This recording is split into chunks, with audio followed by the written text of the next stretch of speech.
go. Let's get these alerts off. Let me get these off so I can actually see what I'm doing. Good morning, everyone. It is Triumph Tuesday. This is a big day. Half of the two sisters is now on her 61st year. She's officially 6-0. Happy birthday. But good morning, everyone. This is Carroll-Sue, aka Naughty Boss, live with 260 Oh, wow. I didn't expect that. That was cute. Thank you very much for the birthday wishes. And thank you, everyone. My name is Janis, aka, excuse me, Wellness Diva 5.0. It is Tuesday, Triumph Tuesday, May 24th, 2022. And So that means she was born in 62 and she's officially 60. yes, I'm officially 60. Yes. Well, I just want to say, when I was a little girl, I remember waking up and, you know, the whole family would parade in happy birthday. And maybe that's why I'm not a morning person, because I remember being stunned by it all, you know, every year. And of course, you get the pow pow. Pow pow on the booby. And you know, those great memories, and, you know, of course, the chocolate cake and being the center of attention. You know, when I was a little girl, that was always a lot of fun. And of course, the only bikini that I ever fit into at the Coventry Lake. I just love that photo. And it's so funny because when I see that, the picture of myself as a little girl, and I think we've often said this, you know, I resemble, sometimes I feel like I'm looking at Princess Ray Ray. Yes, you do. You resemble her quite a bit. And the funny thing about that Apple bathing suit is that there's another picture with me in it. And then, you know, it was one of those, you know, back in the day when, you know, you really, the hand-me-downs were plentiful in the 50s and 60s, because that was really the baby boomer era, right? So you had larger families. We lived in a neighborhood where obviously we were a family of 6.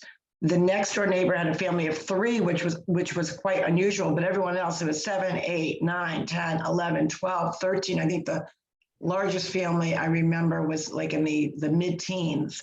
And that was very common ground to pass on your clothing. So yes, that Apple bikini was passed down 3 times. Right. Maybe four. I don't know. I remember I couldn't say bikini, so I would say kanini. Bikini, yeah, kanini. Kanini, for whatever reason, you know, and I was little, I think I was 3 or 4 in that picture. But I just want to say I am blessed, truly blessed and grateful. And I want to share also that my son sent me a package the other day, Ryan Scott, aka Al Dente. And he knows how excited I am to get, you know, gifts or surprises in the mail. And I unpacked it, but, you know, it was in these 2 boxes. I didn't physically open the presents until this morning. And one is very sweet and one cracks me up. So I'll start with the very sweet one. As everyone knows, I love my coffee. I collect coffee mugs. The other thing I collect are ice cream scoops. But, you know, a tale for another story. So this is the first mug. This is the sweet mug. And it says, making the world a better place since 1962. Oh, I just love that. Thank you, Ryan Scott. Yeah, that was a sweet. And this is a funny one. And I'm just going to show it. 59 plus, yep. That'll be good for another 9 years, 364 days. Absolutely, absolutely. So let's, you know, Triumph Tuesday. So I triumphed over not opening my gift the other day, and it's my birthday. So I triumphed over that. So there you go. That's awesome. Oh, awesome. One other thing. Go ahead. I don't know if this happens to anybody, but, you know, I went yesterday to get a mani and a pedi because, you know, we've got our niece's wedding. I normally, when I go for a pedicure, I don't get a manicure because I'm very obviously hands-on with everything. I bang my hands all the time and it flubs up. So I'm like, well, you know, this is a special occasion. I'll get my nails done. And I did a French mani and pedi, but I did it black and I love it. I wanted to do something different because, I've never seen a black yeah. French. So anyways, all right, I don't know if you can see it. It's just very simple. Oh, yeah, I can see it now, yeah. But of Isn't course, the middle finger. Okay, so you know why? Because it was closer to like here. So it looked like the middle finger was the only one not done. So I was curious what you're gonna be doing with that middle finger. so I'm thinking to myself, okay, this is great. I left the store, usually I'm opening the door or something, bang it, and I ruin it. I'm like, oh my God, this is awesome. Get in the car and, start driving home. And then, I've got my two hands on the steering wheel. It's either thumb or the other. It just always happens with the thumb, right? So I'm driving down, going back to my house, and my hands are on the steering wheel, and I happen to look over, darn right thumb. I don't know if you can see it. Yeah, a little smudgy. Do you have, is it on the black part? Well, the black part that went down over here. So what I'm going to do, I have to go get some black nail polish, and I'll take that off and just fix it. Yeah, No biggie. that's an easy fix. That's not too bad. Yeah, I'm already did my nails, but I'm very picky about my feet. I can't stand anyone touching my feet. Like literally, I did pedicures for a while, and the poor technician, like sometimes my foot just jerks because I can't stand the tickle, that feeling, and I'll just like my leg. Well, I'm like, oh God, I'm gonna knock somebody out here. So I actually am really super excited because the girl that does my nails, she does what's called dry pedicures. And it has like, she uses the whole kit there, but she said, I know you're like real antsy about your feet. Let me order the kit for you. So it's a specific, I would say some sort of metal blade that you use. But before you get to that point, you put on this lotion and you let it set for about, 3 to 5 minutes. And then you go, and so it's almost like tacky, and then you go in and you use the file. And the funny thing is the last 2 or 3 days, I have not used any lotion on my feet. Ironically, I still use the oil around the cuticles and that kind of stuff, but my feet are so soft now. And that was just, because they don't do a wet pedicure, they do a dry pedicure. So they use no water. So they use the lotion, which helps with cracked heels, because that's my issue. I always have cracked heels, and I don't even walk barefoot. I'm very picky about that. I wear socks all the time, but I just, I've got daddy's feet, and I just get those cracked heels. So and I've tried everything on the market, like, the best stuff, the basics. The only thing that I can find that actually helped, didn't cure it per se, but helped, was Vaseline. So this is no water. Like I said, you put the lotion on, you use this particular file, and then you just take a damp cloth and wipe it off, your feet off. And so far, and she's got those different things. There's some people, their toes, or in between their toes, it peels, or sometimes like the ball of your foot peels. There's a peeling lotion, same thing. If you have, some people have stinky feet. I mean, it just is. And I think anybody that plays sports, you naturally get stinky feet, obviously, because you're sweating and whatnot. So they even have a stinky spray for that, and a lotion. And so and it's all, you just wipe it up with a damp cloth and you're done. And I said to her, well, this is all good, but where's like the after lotion? She goes, oh, you don't need it. And I was shocked, totally shocked. So that was, so I'm going to triumph over giving myself another pedicure, because it's very difficult. I can do the whole soaking. In this case, I'm not going to be doing the soaking anymore. I'm doing the dry. I can get all that stuff, but the actual, I went out and purchased art nail brushes, because they're really thin. So, the parts of your toe that are just kind of awkward to get to. I did it the other day, and they still look crummy. So I got to redo them again. So I'm going to be working on that today as well. Give I've myself. never heard of a dry pedicure. Yeah, it's fairly new. It's a fairly new way of doing it. And the reason being, when you think about it, there are some companies, some stores, some boutiques that do an excellent job with cleaning the bowls or the paraphernalia that you soak your feet, you know, the, what do you call them? The relaxing tubs with the, you know, but some people, you know, feel that that's kind of an area of breeding, you know, germs and whatnot, you know, athletes for all these other different things. So they decided to go, she'd been hearing about it for a while, and she decided to give it a go. And that's all they do. They only do gel nail polish.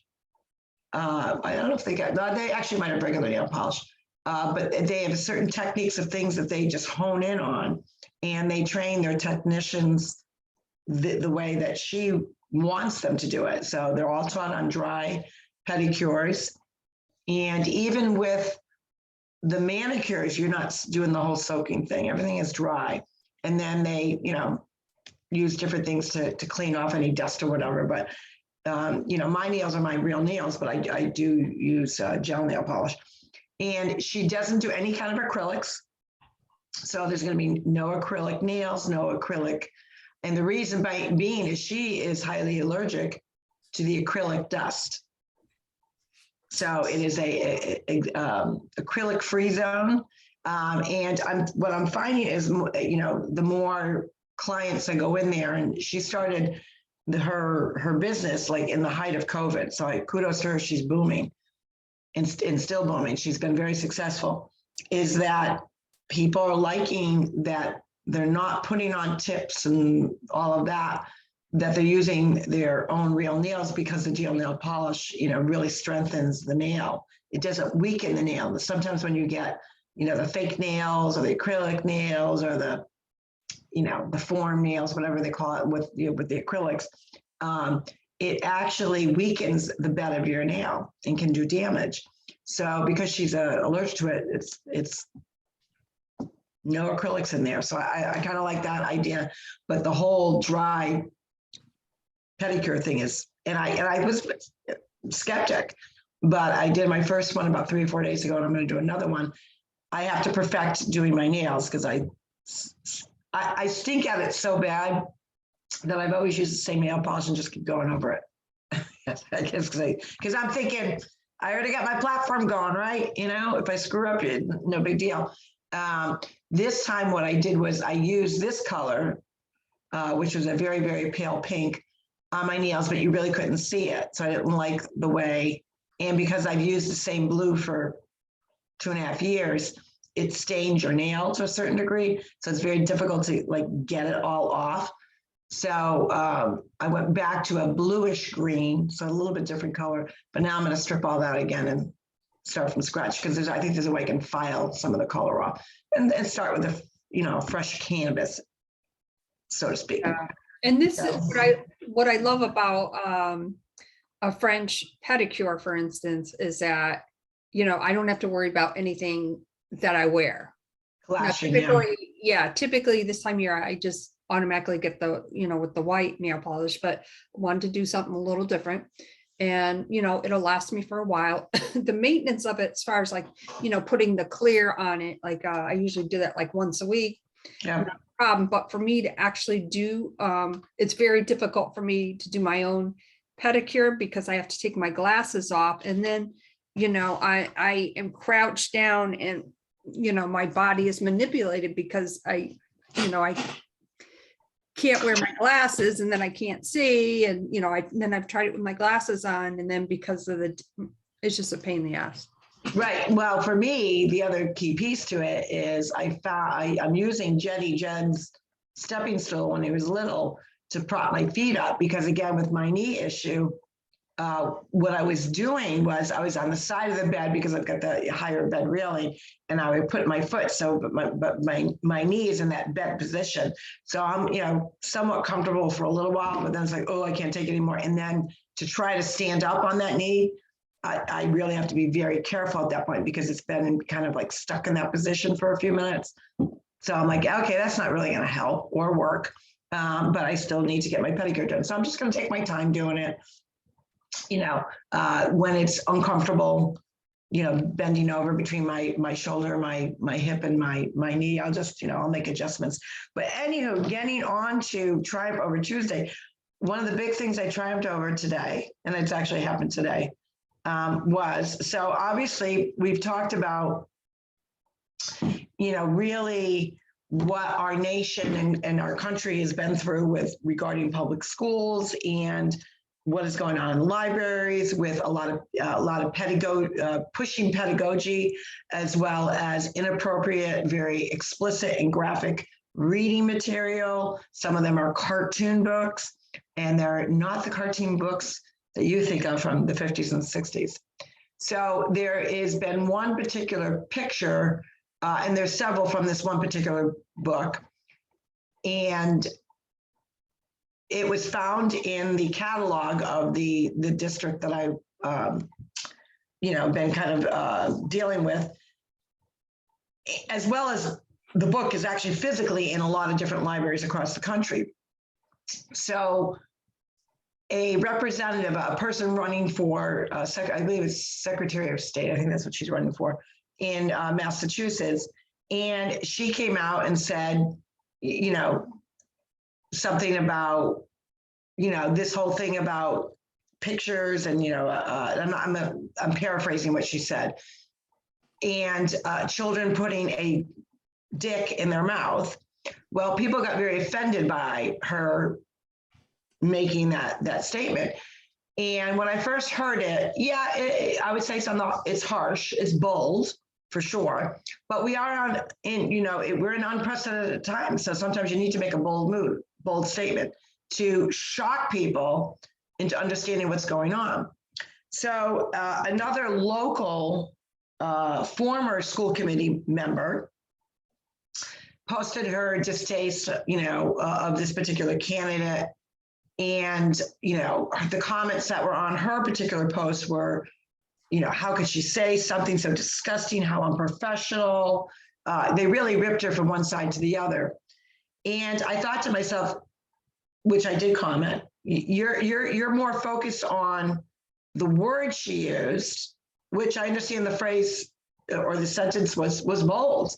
You hear it and you're shocked at first because of you're talking about a child's genitals.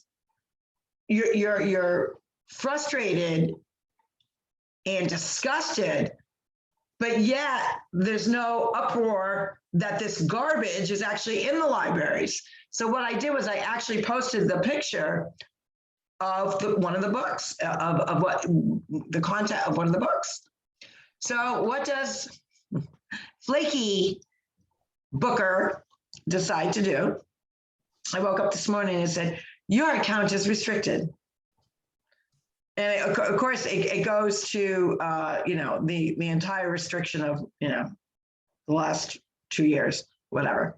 But so then when I go to look at this, to see the restriction, you can't take part in groups for 2 days. You can't take part in groups for 2 days. And your group post will be moved lower in the feed for 29 days. Ooh, I'm so scared.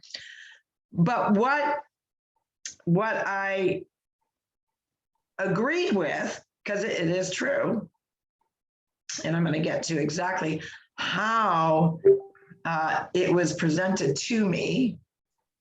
And let me just show you. I'm going to actually, so what it says is, your comment, because it's under a person's comment, because they were commenting about, they were offended by this particular politician using that word and describing what, about a child's genitals.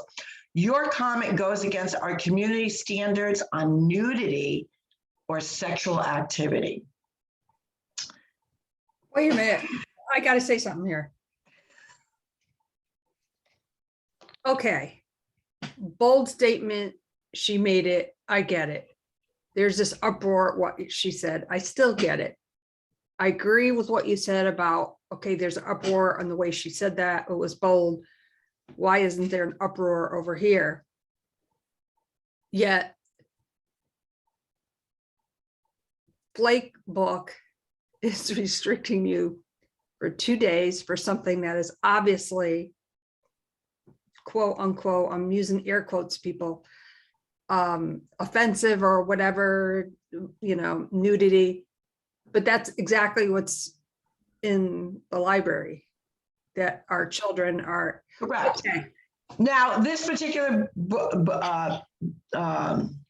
picture does depict two young teenagers, two boy teenagers, and actually they're cousins. It's incest. We didn't even get into that piece to it. One giving the other, you know. Well, yeah. So that's going on. So the reason being, now this picture's been all over Flakebook. I mean, all over. Sometimes it's edited, sometimes it's not. My version is not edited. So I did not white out the gems. I didn't write because I wanted people to actually see this. Now, obviously they can't see it because they removed it. So I screenshot it and then reposted it, but I did edit the genital part out. But the point being, and that's exactly was my point, is that you have people that are in uproar because a politician says a certain word describing what two children are doing in relation to what is in the actual school libraries. That was the point of her post. Like, we need to take back our control of our schools. So my post this morning, because I screenshot it, and you know, I did get I did get people commenting, even though my post might be lowered. And what I said is, when Flake Book says, so funny, but these books are allowed in school libraries across the country, yet Zuckerberg deems them inappropriate. This is probably the only thing these flax checkers get right in the history of that particular platform. They are correct. These books and the image is inappropriate and should go against school library standards. So my question is then, I'm wondering if schools get restricted, because that's the point. And that's the point I was trying to make on this particular past school committee post, which she has no business running for office ever again, this particular person, because she did a world of damage to this district. However, you know, it's her Facebook, whatever, you know, stream, post, she's entitled. It's, you know, all about free speech. But, and then I was actually going back and forth with a gentleman who, you know, was very offended by it, you know, about humanity and all of that. And I said, but you're not offended that this material that she's making reference to is in the school libraries? And he says, well, I don't have children, so I don't really care. You know, maybe if I had children, I would care. And I thought, on one hand, you're talking about humanity, but yet you don't care that children, I don't care whether you're a flippin' parent, buddy. I don't care. Anybody that has common sense and decency and loves children, because guess what? The youth are our future leaders, should freaking care, should care that this is pedagogy is being pushed in schools. This kind of explicit graphic material is available in schools across the United States, but you don't care. So I thought, this is also the same school committee member who posted that hoax email that was posted, I think she posted it on March 22nd. And she said she did her due diligence and researched it. Well, 2 seconds into researching it, after she implied, it's a very racist email. It's a hoax email that has been used for well over, I don't know if it's been a year, but it's been used since 2021 against anyone that speaks out for children in what is going in the school systems. So they use that as a tool to discredit, you know, someone and basically saying, oh, this person is very racist, which of course they're not, but it's a tool that certain parties use to deflect of what's really going on in the schools. So let's attack the person instead of the substance of what the person's talking about. So I also called her out on that because I thought to myself, even though she's no longer, she did not rerun. And thankfully, she made the smart choice because she would have lost. I can guarantee you she would have lost. And now we've got there's more of a common sense balance to the school committee. And I think they're going to do great things. I'm so excited for this district. And there's actually one more election to go in June. And then if that particular person gets in, it'll be very balanced, and it should be balanced with opinions, with biases, because those are things, even though you shouldn't bring to the table, inevitably people do, because we're human, right? You try your best, especially as an elected official, you try your best, but it does happen. So if you have a more balanced people at the seat of the table, you'll get better results. But she went ahead and just, called, she doesn't call anybody out specifically, but she implies it's someone from the district and how racist they are. And then students reposted it that follow her and think she's, high on the totem pole of integrity, which she is not. And, so then it kept getting shared and shared. And then it was actually asserted that I wrote it, which, number one, it's not even my verbiage. I'm not a racist at all. So it's kind of laughable. But here's an elected official posting a very well-known hoax email, doesn't apologize, doesn't edit, doesn't retract it, very typical of one side of a party. But now she's offended because this particular person running for Secretary of State of Massachusetts said the word dick and implied it, as it was referenced to what's going on in school districts. Shame on you. Shame on you, lady. Because yeah. So I'm triumphing over being restricted, and I don't mind it. I really don't mind it because that is accurate. I didn't edit it out, and we are one. We own, and it was not a mistake. So I'm not apologizing. I want to make sure I'm very clear on that. I'm not apologizing. It is graphic. You just see two little, young, which is depicted as two young teenage boys that are relatives, no less. So it is harsh, but that's, if you're offended by that, do you want a 5-year-old to see that? And don't go there that, it's in the high school, so that it makes a difference. That is inappropriate. When we talk about certain subject matters, they should be left to the privacy of a family's home. And it does not take away from anyone identifying and being who they want to be. Get your freak flag on. I don't care. If you're an adult, get your freak flag on. You are an adult to make those decisions.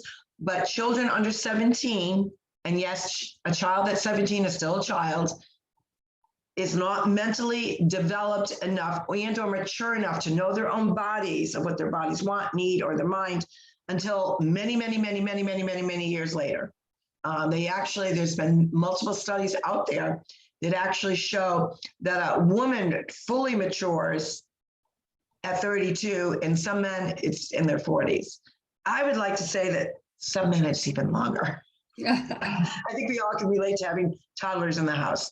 With genitals that don't match ours. Anywho, that is the whole point. I would have to say the Flecker, checkers did their due diligence this time. They were correct. Bring on the restriction. I embrace it. I did not edit it. I did it on purpose for a reason. And I'm happy that I did it, because I will call out any adults that gets offended by the word dick, because there's Dick and Jane. But even so, in saying the way she did, I agree it's bold, but when you are in unprecedented times, when you've got schools that are teaching 4 and 5 and 6-year-olds, girls, that they've got more than one hole in their vagina, when you are showcasing books that talk about incest, murder, suicide, sexual explicit acts, I'm gonna call you out. Bring on the restriction. Hot topic included there. So, thank you for sharing that perspective. And there's so much more I could say. But anyways, so thankful to have this time with everyone. And I, just want to say again, you know, the best gift that I could ever receive. I've already received twofold: my family, my friends, my son, Ryan Scott, who's doing so well. I am blessed and grateful. And on that note, excuse me, we hope you have an amazing Tuesday, and let us know what you thought of today's episode. There were some hot topics in there for sure.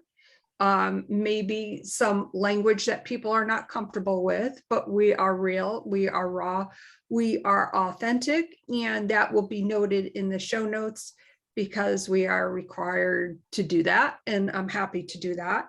So on that note, my name is Janis. 60 looks somewhat good on me with a bad hair day. Looking regal. You're looking regal. Oh, thank you. Yep. Loving life, and this is amazing. And I will see you tomorrow at some point in Cali. My name is Janis, aka Wellness Diva 5.0 with two Sisters, and this is Carroll-Sue, aka Restricted Naughty Boss, and wearing it well. We hope that you really look at Tuesday about triumphing over the small things, the little things, the large things, but don't forget, especially the teeny ones, because those teeny ones lead to smaller stepping stones to triumph over, and that leads to bigger and bigger and bigger ones. And it really proves and showcases that you can get through all these different things of life. And triumph over them. Triumph's a big word. We always talk about that, right? But we don't want to forget the small stuff, because the small stuff in life, you look at it two ways: embrace the small stuff, but don't sweat the small stuff either. Goodbye, everybody. We will see you tomorrow for Wealth Wellness Wednesday. Oh, no, we're not, because we are traveling. Totally forgot that, but we might do a live on our TwoSistas page. And then because we are going to be in California, we will be doing some live broadcasts, but they would actually be Facebook Lives, because we're not bringing all of our equipment and whatnot with us as we travel. But so you will see us more from a live perspective, which is actually going to add a little magic to it, which I love, because you never know what happens live. I mean, obviously we are live, but we can edit, we can do whatever. Live is a whole different ballgame, and I love that. So everyone, have a great day. Happy birthday, Jan, and we will see you tomorrow. Take care, everyone. Bye-bye. Hi, everyone.